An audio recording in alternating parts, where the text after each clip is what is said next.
take two. If you haven't seen take one, I brick it.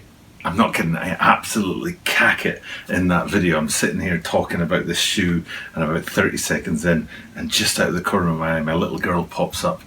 She was sleeping in the bed, and she absolutely makes me brick it. I'm not kidding.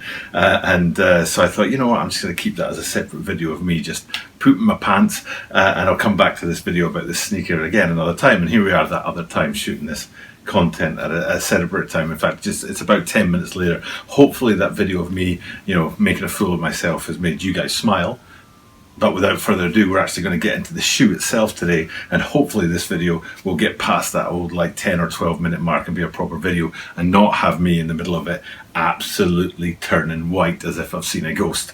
So with that being said, let's get into this and talk about the two things in today's video. Thing number one is there's been disasters at the channel. Things are absolutely crumbling. I'm trying to get through it. I might just be able to get through it, and I'm going to save all of that to the end of this video because you're probably here to talk about the Nike Lebron 18 Los Angeles by day, and I want to do that first. I want to focus in on the shoe because this is the sneaker channel, and then all the stuff about the channel will come at the end, so keep an eye out for that. So the Los Angeles by day. Now I would like your opinion on this because I got this wrong. I think I got it wrong because the first time I read this I thought it was going to be the first part of a two-pack. I was like, Los Angeles by day, I wonder if there'll be a second half of this pack called Akron by night, or Los Angeles by night, or New York by night, or something like that. It felt like a two-part thing. Los Angeles by day, New York by night, or something like that. And then I realized just as I was putting this video together today, and I was getting ready to press record on the old iPhone 6 by the way, and I've been hanging on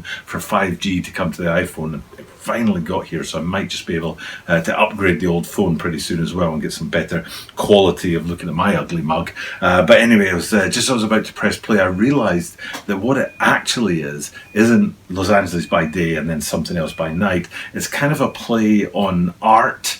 Sometimes you get things like artworks, paintings in a gallery, and they're titled, Women by the Beach, or Men Playing Cricket by Sunlight, or I don't know, Kids Playing in the Park by Day, for example. And I think it's meant to make the shoe sound like art.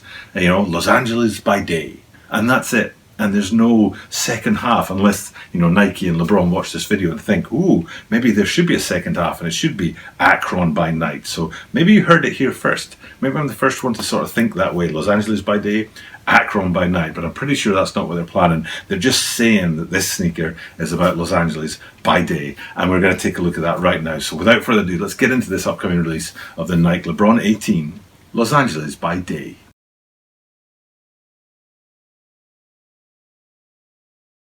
This is the Tokyo Butter 23 Sneaker Channel. Tokyo Butter 23 Sneaker Channelです。毎日アップするので、毎日見てください。And every single day from Tokyo, Japan. Every single day. That'll be ironic at the end of the video. Every single day from Tokyo, Japan, I bring you content about upcoming sneaker releases, sneaker news, and sneaker reviews. And today we're celebrating day one of year 3.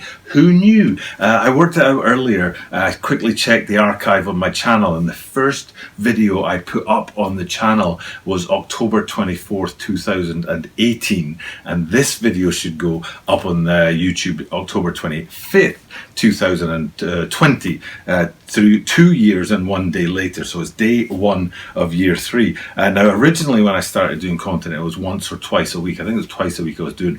And then in early December, I started doing daily videos every single day. So it's not quite 2 years of daily videos, but it's 2 years of having a channel. So yay, congratulations to me. I've managed to keep it going for 2 solid years. And it has been hard work, and we'll talk about why. I'm not sure how much further I'll be able to go with that at the end of the video. But before all that, let's just get into this shoe and talk about it. Now, there's a few details on it that really stick out to me, and a few points I want to bring to you, and a couple of questions as well, because there's some things on this shoe that I hadn't noticed in previous Lebron 18s, and I want you guys to tell me what you think they are, or more importantly, if you know then tell us what you know they are.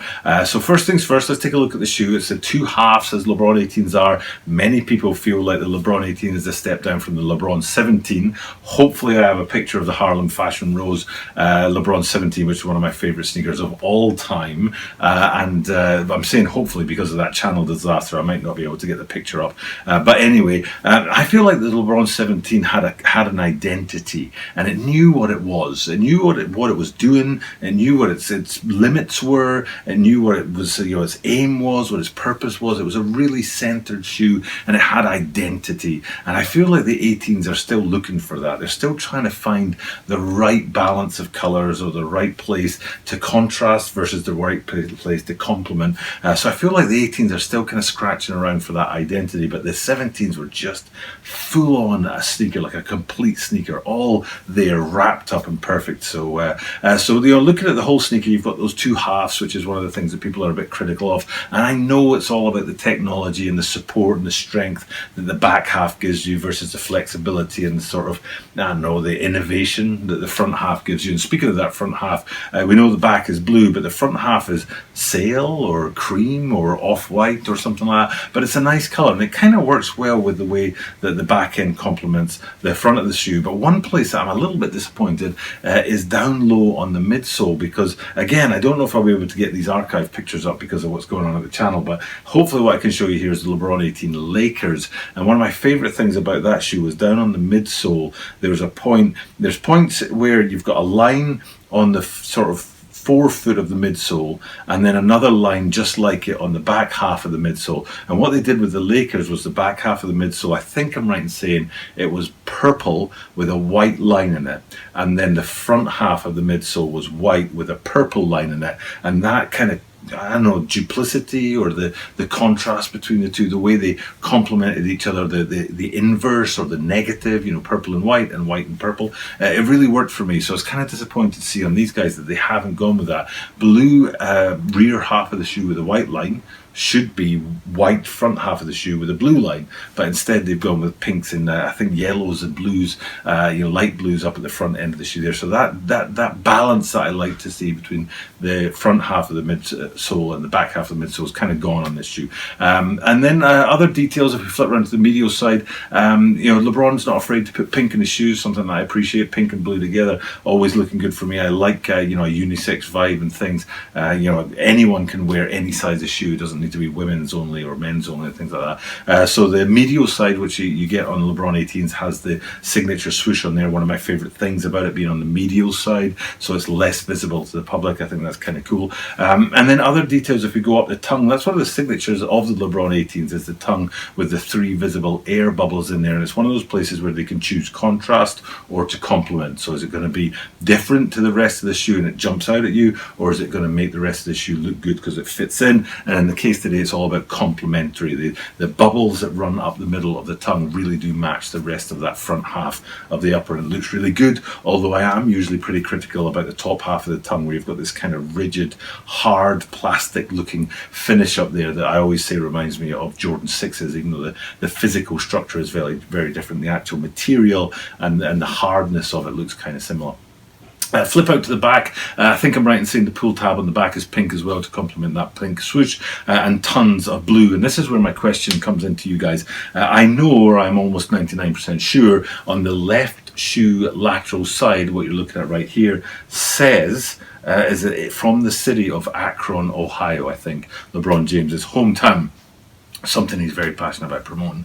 But then this was the first shoe that I looked at, the lateral side of the right shoe, and I saw this, and I couldn't quite make it out what it says there. I'm pretty sure, and this is the question for you guys, please tell me in the comments down below if you know what I'm saying, or if you have an opinion about it and you think you know what I'm saying here. And what I think it says there is established 1980. And then something. Now I'm guessing it'll be LeBron's birth year, but I might be wrong on that, and it might not say that because it's quite hard to read. But if you know what it says on the lateral side of the right shoe on the back half there, please definitely do tell me and tell us in the comments down below. And then the last thing to do is to look at the outsole on these guys. One of the things I like about sneakers these days, technology, is that they've really moved on to having chunks and sections of colouring in the outsole outsole. For example, if you think of Jordan 3s, that has very specific sections of the outsole that are coloured in different ways. And they're really getting away from that, and they're really kind of being innovative with what they can do on outsoles these days. And this is a good example because sometimes the outsole in LeBron 18s is a very sort of like collage of colours, and other times it's a uniform colour front to back. And in the case of today's one, it's I think it's blue at the back and then white at the front, so you've got just the two-tone colours on there.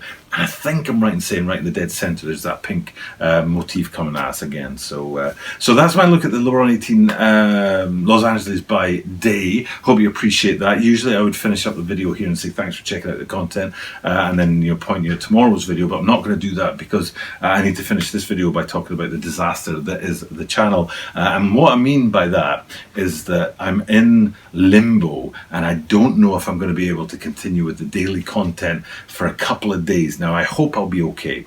I got lucky because I had like 6 or 7 videos already lined up when my computer packed in. And that's a disaster because I don't have the editing software. I don't have the archive photographs that I was telling you about before. Every photograph I've ever put in a video, I have in a file, so I can bring it back very quickly when I want to talk about it. Hey, let's talk about the Air Force One Peace, Love and Basketballs. Boom, there it is there. I don't have to search the internet for it. I've already got a great picture of it. So that archive, photographs of previous shoes is stuck in the computer. I was using Filmora to edit the videos, and I can't access that because I can't turn my computer on. It just turns on and sticks on the loading page for hours and doesn't do anything. I'm going to take it to the tech guy at work tomorrow and hopefully he'll fix it. And so what I'm left with is this is the issue. One is that I don't have a way to make videos, or let me be more accurate. My usual way of making videos has been like taken away from me. I can't do it anymore, and that's not there unless by chance tomorrow the tech guy fixes it. And then the other thing is that because of that, my wife happened to have bought me an iPad Pro for my birthday, and that has pretty significant amounts of memory and power to handle movie editing using iMovie, which I used to use before Filmora, but iMovie on my computer stopped working with green screen, so that's why I started using Filmora. And then now I have to go back to iMovie, but on the iPad, which is like relearning the whole process again. And the thing I'm really worried about is right now this video would go up I think on Sunday. Is it on Sunday? I think it's Sunday. So I have Friday's video, and because today's Thursday night, I have Friday's video and Saturday's video already on YouTube waiting to go up, so that gives me 2 days of grace. And then this video I need to work out how to make it on an iPad Pro, which is, like I say, like relearning how to ride a bike or relearning how to drive a car, and trying to work all that out. For example, at the start of my videos I always have the same intro about subscribe, like and comment, and at the end of the video is the same outro, if that's a thing, with little captions and stuff like that. And they're gone to me now. They're also in the computer, so I need to try and get them out of that computer, and then I'll be able to bring the standard content. So for sure, if I don't get my computer fixed, there's going to be a dip in the quality of the content for sure while I get used to the new technology and try and retrieve as much of my old hardware, software videos as before, and then also but hopefully that's it. There's a little dip in productivity or a little dip in quality, but hopefully I won't miss a day. Hopefully I'll be able to churn out videos, and even if they're not that great, and even if they're not as polished as I usually like them to be, there will still be a video every single day, because I haven't missed a single day for 683 days. Not a single day. Not even 1 day's rest, just every single day. And when I need to, I front load the videos so I can take days off. So it's not like I don't take days off, but there's been a video on YouTube every single day for 683 days, and I really don't want to lose that. So hopefully all that will happen is that little dip in quality while I get used to the new tech, and fingers crossed that's it, and we'll be back up and running real fast, and this disaster will be a thing of the past real soon. But if you're tuning in at 7 o'clock one day and there's not a video there, it means that I haven't been able to work out the new tech, and things are harder than I thought they would be. But I'll still come back.